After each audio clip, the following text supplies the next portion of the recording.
cabsi way jirtaa annagu hadda waxa weeye meesha aan joogno waxa waayo dad waxa jiraan cadowno ah anime 4 saac wixii annagu aan la tacaalno waa waxyaabihii ayaga ay abuurtaan oo ay samaystaan weeye cadow buu leeyahay marka qofkii asaga ahaa waxa weeye mar walba waxa kugu taagnaanayo in uu kugu soo maqan yahay. Really, it's a constant problem. The mines really are living enemy. Mines will not die. We had Dina ahelnay martaas duqorxeen ayaalina waa dhinteen anina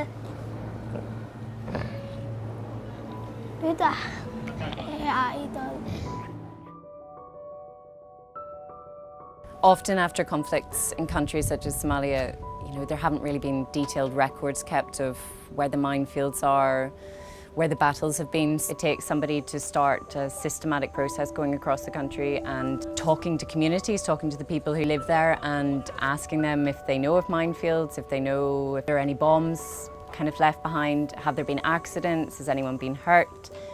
With funding from Japan, we've been able to start the process of defining the scale of the problem in Somalia, defining the scale of the explosive hazards.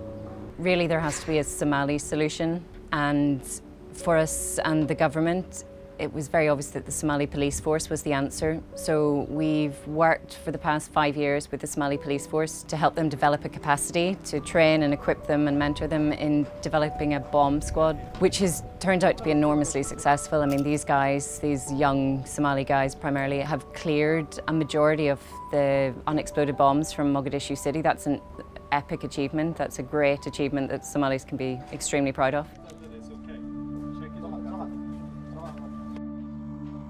والله anigu shacabka kaliya maanta waxa way sheegaa shacabkayga kaliya maahan meel kasto caalamka kamid ah markii dib noocaas oo kale oo ka dhaco aad baan u dhaqanayaa sababta waxaan ogahay waxyeelada ay geysanayso iyo dhibaatada iyo dadka sameynaya wax ma garanimo xumadooda anigu waxaan leeyahay hal xaas ayaan leeyahay iyo 6 ciyaal ah 5 gabdhood iyo hal wiil waayo deegaankayga waa Muqdisho ayaan deganahay markii ay maqnaan oo kale anigoo shaqo ku jiro meel qarax baa ka dhacay dib baa ka dhacay way soo wacaan sababtoo waxay og yihiin inaan shaqooyinka saga hayaan ku jiro waxaan u soo doortay dalkayga maanta wuxuu ku jiraa burbur iyo dhibaato fara badan in marka experience aan noqdo khibradeeda aan yeeshto dabadeedna dalka iyo dadka aan ka badbaadiyo 18 sano ama 24 sano oo burburka ahayd dagaal ayaa socday dhibaatooyin badan baa dhacayay meenooyin baa kala gelinayay kuba la isku ridayay wixii ay gahay inaan shacabka ka badbaadiyo aniga nafsadeydana aanan ogaado dhibka ay geysanayso inta kale aan ka badbaadiyo waxaan dareemay hawshii aan qabtay inaan ku guuleystay sidii badbaadada ahayd oo dhabta ahaydna aanan baalkii u badbaadiyo oo u maray talaabtaydeed. The whole process is about trying to develop and help the Somalis to develop systems that survive the UN leaving. Somali owned, Somali driven and assisted by us. By working with instruments of state, by working with the Somali police force and having them be the visible public face of the solution to what is quite a frightening problem for many Somali people, I mean, that's a part of state building, that's a part of having people buy into their government, of seeing the value of their government, of their police, of starting to trust the police. Explosive hazards remains a serious threat, especially for civilians, although they might not be the primary target. These are the ones that will be impacted. They have an enormous impact on civilians and especially on families and family structures. Physical disabilities is probably the most common consequences of an explosive hazard incident. But the psychological trauma it causes is often underestimated. The problem in Somalia is not as insurmountable as it maybe seems externally. And I think in a few years we'll be in a position to say this isn't an overwhelming, epic, century-long threat. This is something that with the right funding And the right attention to detail and the right plan can be solved in years and not decades. If we get this right, we enhance the lives of people. We just get rid of one more worry. And that's worth doing.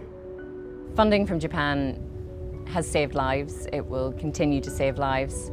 It's provided employment for a lot of people on the Somali-Ethiopian border. It's helped the government set up its organisation which is going to deal with the threat of landmines and unexploded bombs going forwards. It's helped train the Somali police force to be able to go out and deal with the problem of unexploded bombs by themselves, independently, with no international support.